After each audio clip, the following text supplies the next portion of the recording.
আমরা সূরা বাকারার 196তম আয়াত পর্যন্ত তর্জমা শেষ করেছি। আজকে সূরা বাকারার 197 থেকে নিয়ে 199তম আয়াত পর্যন্ত তর্জমা তাফসীর শুনব ইনশাআল্লাহ। আউযু বিল্লাহি মিনাশ শাইতানির রাজীম। বিসমিল্লাহির রহমানির রহিম।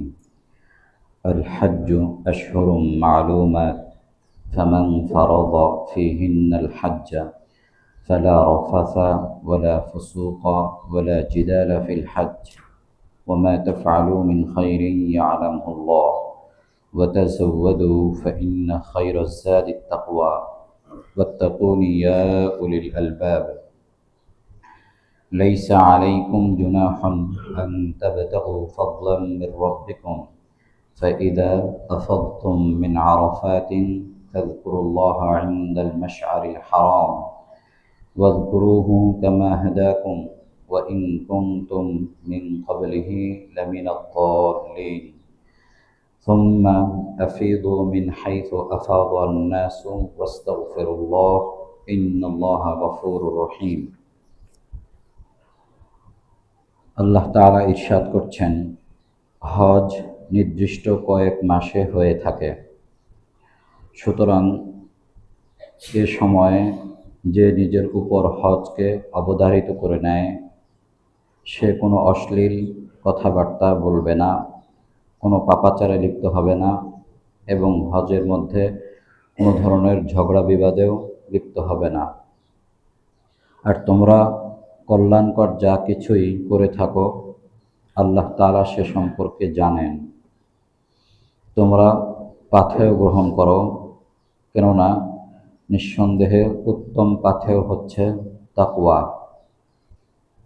সুতরাং তোমরা আমাকে ভয় করো হে জ্ঞানী সম্প্রদায়। আর আল্লাহ তাআলা তোমাদের রবের পক্ষ থেকে অনুগ্রহ তালাশ করাতে তোমাদের উপর কোনো পাপ নেই। সুতরাং যখন তোমরা আরাফা থেকে রওনা করবে তখন মাশআরে হারামের নিকটে আল্লাহ তাআলাকে স্মরণ করবে। যেভাবে তোমাদেরকে নির্দেশনা প্রদান করা হয়েছে সেভাবে তোমরা তাকে স্মরণ করবে। যদিও তোমরা ইতিপূর্বে পথভ্রষ্টদের অন্তর্ভুক্ত ছিলে। অতঃপর তোমরা সেখান থেকে রওনা করবে যেখান থেকে মানুষজন রওনা করে, আর তোমরা আল্লাহ তাআলার কাছে ক্ষমা প্রার্থনা করো। নিঃসন্দেহে আল্লাহ তাআলা ক্ষমাশীল, পরম করুণাময়। এই আয়াতগুলোতে আল্লাহ তাআলা হজের বিভিন্ন বিধানাবলী নিয়ে আলোচনা করেছেন এবং হজের সময়ে আমাদেরকে বিভিন্ন নসিহত পেশ করেছেন। আল হজ্জু আশহুরুম মা'লুমাত, হজ সুবিদিত কয়েকটি মাসই হয়ে থাকে। অর্থাৎ হজ তো মূল কার্যক্রম 8 তারিখ থেকে নিয়ে শুরু হয়, কিন্তু এখানে আল্লাহ তাআলা কয়েক মাসের কথা কেন বললেন? শাওয়াল, জিলকদ এবং জিলহজের 8 তারিখের পূর্ব পর্যন্ত এই 3 মাসের মধ্যে হজের ইহরাম বাঁধা বৈধ। এর আগে কেউ যদি হজের ইহরাম বাঁধে তাহলে সেই ইহরামের মাধ্যমে হজ করতে পারবে না।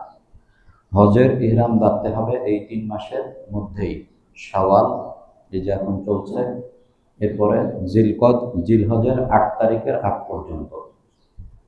এজন্য আল্লাহ পাক বললেন আল হজ্জু আশহুরুম মা'লুমাত, এবং এর মধ্যে যদি কেউ হজের ইহরাম বেঁধে হজের নিয়ত করে তাহলে তাকে অবশ্যই হজ করতে হবে, অন্যথায় তাকে পরবর্তী বছর বা তার পরের বছর কাজা করতে হবে। এই সময়ের মধ্যে যদি কেউ নিসাব পরিমাণ মালের মালিক হয় তাহলেও তার উপর হজ ফরজ হবে। কেউ বছরের অন্য সময় নিসাব পরিমাণ মালের মালিক হলো, কিন্তু এই সময়ে এসে সে আবার মিসকিন হয়ে গেল, গরিব হয়ে গেল, তাহলে তার উপর হজ ফরজ হবে না।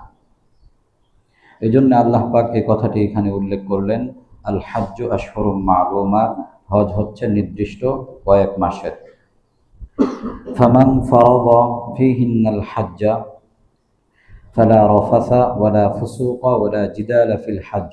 সুতরাং যে এই সময়ের মাঝে হজকে নিজের জন্য খরচ করে নেয়, অবধারিত করে নেয়, তার কোনো রাফাস নেই, ফুসুক নেই, জিদাল নেই।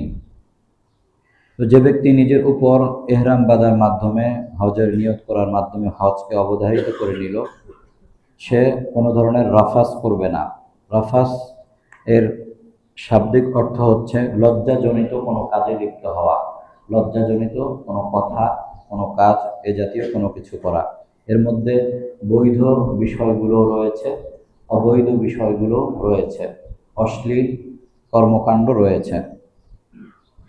তো এখানে মুফাসসিরিন কেরাম সাধারণভাবে যে কোনো অশ্লীল কর্মকাণ্ড, যে কোনো অশ্লীল কর্মকাণ্ডকে ওনারা এখানে উল্লেখ করেছেন।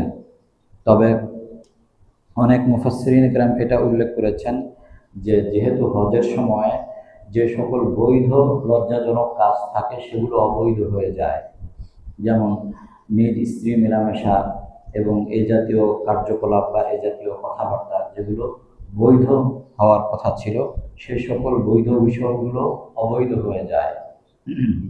আব্দুল্লাহ ইবনে ওমর রাদিয়াল্লাহু তাআলা আনহু এই রাফাসের ব্যাখ্যা এখানে এটিই করেছেন যে এখানে স্ত্রীর সাথে ওই জাতীয় কোনো বিষয়ে যাওয়া, এটাকেই রাফাস বলা হয়েছে।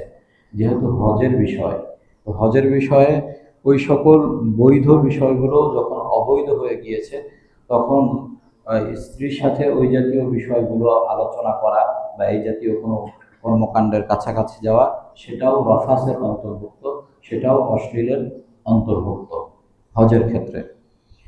এরপর আল্লাহ তাআলা বললেন ওয়ালা ফুসুক, ফিসকুন বহুবচন, ফুসুক এর শাব্দিক অর্থ হচ্ছে পাপাচার, বের হয়ে যাওয়া, অর্থাৎ আল্লাহ তাআলার বিধান বা আল্লাহ তাআলার হুকুম থেকে বের হয়ে যাওয়া, আল্লাহ তাআলার নাফরমানিতে লিপ্ত হওয়া, পাপাচার। তো এইখানে পাপাচার দ্বারা কি উদ্দেশ্য? অনেকেই বলেছেন সাধারণ যত পাপাচার রয়েছে সমস্ত পাপাচারই উদ্দেশ্য, কিন্তু সাহাবীদের মধ্যে অনেকেই, বিশেষ করে আলী রাদিয়াল্লাহু তাআলা আনহু, ব্যাখ্যা করেছেন যেখানে পাপাচার দ্বারা উদ্দেশ্য হচ্ছে হজের সময় যে সকল বৈধ বিষয়গুলো নিষিদ্ধ হয়ে যায়, সেই সকল বৈধ বিষয়গুলো এই ফুসুকের অন্তর্ভুক্ত হবে, পাপাচারের অন্তর্ভুক্ত হবে। যেমন সুগন্ধি ব্যবহার করা, মাথায় কাপড় দেওয়া, চেহারায় পুরুষদের ক্ষেত্রে কাপড় দেওয়া, এরপরে কোনো ধরনের প্রাণীকে বধ করা, প্রাণী হত্যা করা, যে সকল সেলাইযুক্ত পোশাক পরিধান করা, এই যে বিষয়গুলো যেগুলো বৈধ ছিল হজের ইহরাম বাঁধার পরে অবৈধ হয়ে যায়, সেই বিষয়গুলো ফিসক এবং ফুসুকের অন্তর্ভুক্ত হবে, এই আয়াতে এই পাপাচারের অন্তর্ভুক্ত হবে। এরপরে আল্লাহ তাআলা বললেন ওয়ালা জিদাল, জিদাল শব্দের শাব্দিক অর্থ হচ্ছে কাউকে পরাস্ত করার চেষ্টা করা, সেটা কথার মাধ্যমে হোক, ব্যবহারের মাধ্যমে হোক, অথবা ঝগড়ার মাধ্যমে হোক, বা কোনো ধরনের কার্যকলাপের মাধ্যমে হোক, কাউকে পরাস্ত করার চেষ্টা করা। হজের মধ্যে এমনিতেই তো কারোর সাথে বাদানুবাদে লিপ্ত হওয়া, ঝগড়া বিবাদ করা, এটা ঝগড়া বিবাদ করা অবৈধ। তো হজের ক্ষেত্রে বিষয়টা আরও গুরুতর। সেক্ষেত্রে এমন কোনো কিছুর মধ্যে যাওয়া যাবে না যার মাধ্যমে এ ধরনের তর্ক বিতর্ক, ঝগড়া বিবাদে লিপ্ত হয়ে পড়া হবে। এমন কোনো বিষয়ের মধ্যে যাওয়াই অপরাধ হবে। এখানে জিদালের ব্যাখ্যা মুফাসসিরিন কিরাম এ পর্যায়ে করেছেন যে সাধারণ কথাবার্তা যেটা ঝগড়ার অন্তর্ভুক্ত নয়, সেটা কোনো ধরনের বিতর্কের অন্তর্ভুক্ত নয়, কিন্তু যেই সাধারণ কথাটা বললে এই কথার প্রেক্ষিতে তাকে ঝগড়ায় লিপ্ত হতে হবে, ওই সাধারণ কথাও জিদালের অন্তর্ভুক্ত হবে হজের মধ্যে। যদিও সেটা হজের বাহির গিয়ে সেটা জিদালের অন্তর্ভুক্ত হবে না, কিন্তু হজের সময় এমন কথা বলাও জিদালের অন্তর্ভুক্ত, অর্থাৎ ঝগড়া বিবাদের অন্তর্ভুক্ত, যেই কথার মাধ্যমে ঝগড়ায় পৌঁছে যাবে। এরপরে আল্লাহ পাক বললেন ওয়ামা তাফআলু মিন খায়রিন ইয়ালামুল্লাহ, তোমরা যে সকল ভালো কাজ করো আল্লাহ তাআলা সে সম্পর্কে জানেন। অর্থাৎ আল্লাহ পাক এখানে আমাদেরকে বেশি বেশি জিকির করা, বেশি বেশি হজের সময় আল্লাহ তাআলার বিধানাবলী পালন করা এ বিষয়ে উদ্বুদ্ধ করেছেন। আল্লাহ পাক জানেন, এর অর্থ হচ্ছে আল্লাহ পাক এর পরিপূর্ণ বিনিময়, পরিপূর্ণ সওয়াব আমাদেরকে প্রদান করবেন। এরপর আল্লাহ তাআলা বলেন ওয়াতাযাওয়াদু, তোমরা হজের পাথেও সংগ্রহ করো। এই এই অংশটি মূলত তাদের ক্ষেত্রে বলা হয়েছে তৎকালীন সময়ে অনেকেই হজের পথ খরচা না নিয়ে বের হয়ে যেত এবং তারা পথিমধ্যে যখন তাদের খাদ্যরস শেষ হয়ে যেত তখন তারা অন্যের কাছে ভিক্ষাবৃত্তি করত, অন্যের কাছে খাদ্যদ্রব্য প্রার্থনা করত। তো এটা আল্লাহ তাআলা পছন্দ করেননি এবং তারা বলতো আমরা আল্লাহর উপরে ভরসা করে আমরা হজের জন্য বের হয়ে গিয়েছি, অতএব কেউ যদি আমাদেরকে কিছু দান করে আমরা খাদ্য গ্রহণ করব, আর যদি কেউ দান না করে আমরা অনাহারে থাকব। তো এটা অন্য 8-10 জন যারা হাজি ছিলেন, হজ ব্রত ছিলেন, যারা হজ পালন করছেন তাদের জন্য একটি প্রেশার সৃষ্টি করত, যেহেতু তারা অনাহারে থাকছে তাদের ভাই, অতএব আমাদের খাবার দাবার দিয়ে তাদের ব্যবস্থা করতে হবে, ব্যাপারটা এমন দাঁড়াতো। সেই কারণে আল্লাহ পাক বললেন ওয়াতাযাওয়াদু, তোমরা হজের ক্ষেত্রে পথ খরচা গ্রহণ করো, পাথেও সংগ্রহ করো। ইন্না খায়রাজ যাদিত তাকওয়া, আর উত্তম পাথেও হচ্ছে তাকওয়া। তো তারা যে তাওয়াক্কুলের কথা বলতো, যে আমরা আল্লাহর উপরে তাওয়াক্কুল করে বের হয়ে গিয়েছি, তো এই আয়াতের ব্যাখ্যায় মুফাসসিরিন ইকরাম উল্লেখ করেছেন যে তাওয়াক্কুল এটা নয় যে কোনো ধরনের ব্যবস্থা গ্রহণ না করেই আল্লাহ তাআলার উপরে ভরসা করা, এটা তাওয়াক্কুলের প্রকৃত অর্থ নয়, বরং তাওয়াক্কুলের প্রকৃত অর্থ হচ্ছে সামর্থ্য অনুযায়ী পরিপূর্ণ ব্যবস্থা গ্রহণ করা। ব্যবস্থা গ্রহণ করার পরেও আল্লাহর পক্ষ থেকে বিপদ আপদ বা কোনো ধরনের অ্যাক্সিডেন্ট হতে পারে, তো এই কারণে আল্লাহ তাআলার উপরে ভরসা করা, যে আল্লাহ আমার সব কিছু আপনার সামনে পেশ করলাম, বাকি আপনি আমার এই কাজকে সমাধা করে দিন। এভাবে আল্লাহ তাআলার উপরে ভরসা করাই হচ্ছে তাওয়াক্কুল। তো তারা সঠিক অর্থে তাওয়াক্কুল করেনি। এরপরে আল্লাহ পাক বললেন তোমরা আমাকে ভয় করো হে জ্ঞানী সম্প্রদায়। লাইসা আলাইকুম জুনাহুন, তোমাদের কোনো অপরাধ নেই, তোমাদের কোনো পাপ নেই। আন তাবতাগু ফাদলাম মির রাব্বিকুম, যে তোমরা তোমাদের রবের পক্ষ থেকে অনুগ্রহ তালাশ করবে। সাহাবায়ে কেরাম মনে করতেন যে হজের মধ্যে কোনো ধরনের ব্যবসা বাণিজ্য করা নিষেধ নিষেধ এটা তারা মনে করতেন। তৎকালীন সময় হজের সময় জাহিলিয়াতের যুগ থেকে বাজার হতো, জুল মাজান্না, তারপরে বোকাজ মেলা, এই জাতীয় তাদের সময় বাজার হতো, যে সকল বাজারগুলোতে তারা গমন করতেন। কিন্তু মুসলমান হওয়ার পরে সাহাবায়ে কেরাম মনে করলেন যে হজে গমন করার পরে এ জাতীয় কোনো ব্যবসা বাণিজ্য বা মজুর খাটা এটা বৈধ হবে না। তো এটার বৈধতার ব্যাপারে আল্লাহ পাক এই আয়াত নাজিল করে জানিয়ে দিলেন যে তোমাদের যদি প্রয়োজন হয় হজের কার্যক্রম ঠিক রেখে বাকি সময়ে তোমরা ব্যবসা বাণিজ্য করতে পারো এবং তোমরা মজুর খাটতে পারো, এতে তোমাদের কোনো পাপ নেই, কোনো অপরাধ নেই। এরপরে আল্লাহ তাআলা বলেন ফাইদা আফালতুম মিন আরাফাতিন, যখন তোমরা আরাফাত থেকে রওনা করবে। আরাফার ময়দান এটি এমন একটি গুরুত্বপূর্ণ জায়গা, রাসূল সাল্লাল্লাহু আলাইহি ওয়াসাল্লাম বলেছেন আল হাজ্জু আলা আরাফা, হজের পুরোটাই, হজের মূল বিষয়টাই হচ্ছে আরাফায় অবস্থান করা, হজের ফরজ বিধান। আরাফায় সামান্য সময় হলেও অবস্থান করতে হবে, যদি কেউ সামান্য সময় আরাফায় অবস্থান না করে তাহলে তার হজ বাতিল হয়ে যাবে। তো জিবরাইল আলাইহিস সালাম একবার ইব্রাহিম আলাইহিস সালামকে হজের বিধানাবলী শিক্ষা দিয়েছিলেন। তো শিক্ষা দিতে গিয়ে ইব্রাহিম আলাইহিস সালামকে এই আরাফার ময়দানে নিয়ে আসলেন। যখন আরাফার ময়দানে নিয়ে আসলেন ইব্রাহিম আলাইহিস সালাম বললেন আরাফতু, আমি এই জায়গাটা চিনতে পেরেছি। এর কারণ হচ্ছে এর পূর্বে একবার তাকে এই জায়গায় নিয়ে আসা হয়েছিল, সেই কারণে ইব্রাহিম আলাইহিস সালাম বলেছেন আরাফতু, আমি এই জায়গাটা চিনতে পেরেছি। তো তার এই কথার কারণে এই জায়গার নাম হয়ে গেছে, পরিচিত হওয়ার জায়গা আরাফা। এরপরে সেখান থেকে রওনা করে মুজদালিফায় আসার কথা আল্লাহ পাক বললেন ফাযকুরুল্লাহা ইনদাল মাশআরিল হারাম, অতঃপর তোমরা আল্লাহ তাআলা জিকির করো ইনদাল মাশআরিল হারাম। মাশআরিল হারাম দ্বারা উদ্দেশ্য হচ্ছে মুজদালিফা, মুজদালিফায় অবস্থান গ্রহণ করা।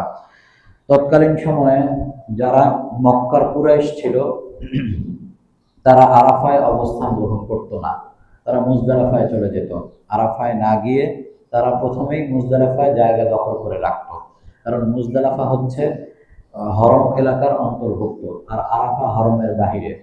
তো তারা বলতো যে আমরা সম্মানিত জাতি, আমরা মর্যাদা সম্পন্ন আমরা আরাফায় অবস্থান গ্রহণ করব না, আমরা মুজদালিফায় অবস্থান গ্রহণ করব। তো এই যে তাদের এই কর্মকাণ্ডের কারণে মুসলমানদের মধ্যেও সন্দেহের উদ্রেক হয়েছিল, সে কারণে আল্লাহ পাক এই আয়াত নাজিল করে জানিয়ে দিলেন যে অবশ্যই তোমাদেরকে আরাফায় অবস্থান গ্রহণ করতে হবে। আরাফায় অবস্থান গ্রহণের পরে এরপরে তোমরা মাশআরের হারামের নিকটে যাবে, তোমরা মুজদালিফায় অবস্থান গ্রহণ করবে। শুরু থেকে যদি কেউ মুজদালিফায় অবস্থান গ্রহণ করে, আরাফায় যদি অবস্থান না গ্রহণ করে, তাহলে তার হজ বাতিল হয়ে যাবে। আর মুজদালিফায় আল্লাহ তাআলার জিকির করা, আল্লাহ তাআলার কাছে বেশি বেশি ক্ষমা প্রার্থনা করা, যেভাবে আমাদেরকে নির্দেশনা প্রদান করা হয়েছে। এরপরে সুম্মা আফিদু মিন হাইথু আফাদান নাসু ওয়াস্তাগফিরুল্লাহ, আর মানুষজন যেখান থেকে রওনা করে তোমরাও সেখান থেকে রওনা করবে। অর্থাৎ হজের যে কার্যাবলী যেভাবে রয়েছে, সন্ধ্যার পূর্বেই আরাফা ত্যাগ করা এবং মুজদালিফায় গিয়ে সেখানে মাগরিব এবং এশা একত্রে আদায় করা, সেখানে রাত্রি যাপন করা এবং গালাসে অর্থাৎ একেবারে অন্ধকার থাকতেই ফজরের সালাত আদায় করা, এই যে কার্যাবলীগুলো রয়েছে সে বিষয়গুলো আল্লাহ পাক উল্লেখ করলেন যে মানুষজন যেখান থেকে রওনা করে তোমরাও সেখান থেকে রওনা করবে এবং আস্তাগফিরুল্লাহ, আল্লাহ তাআলা